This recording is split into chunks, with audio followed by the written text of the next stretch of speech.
I'm Paul McCarran. I'm here at Loyola on the Potomac Retreat House.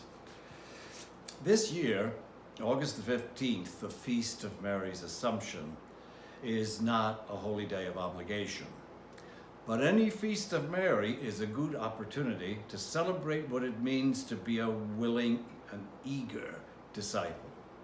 The first reading for that day from Revelation describes a pregnant woman threatened by a marauding dragon, an image suggesting that no one is safe, including Mary, from Satan's threats. What happens? The woman put herself in God's hands.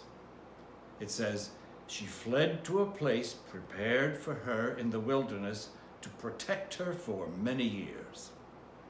In Luke's gospel passage for that day, we hear Mary telling her cousin Elizabeth that, of course, we should expect great things from our God. She says that those who trust in God's patience and kindness are never disappointed. After all, says Mary, isn't this just what he promised our ancestors, Abraham, all his descendants, forever?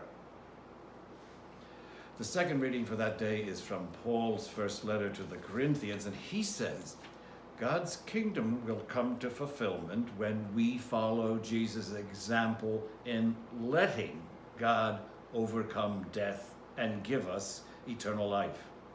Paul says, the last enemy to be destroyed is death, and he assures us it's going to happen. We know it from Jesus' example and the resurrection. Mary is the perfect disciple who embraced God's promise and Jesus' word fully. She too gives us an example to follow.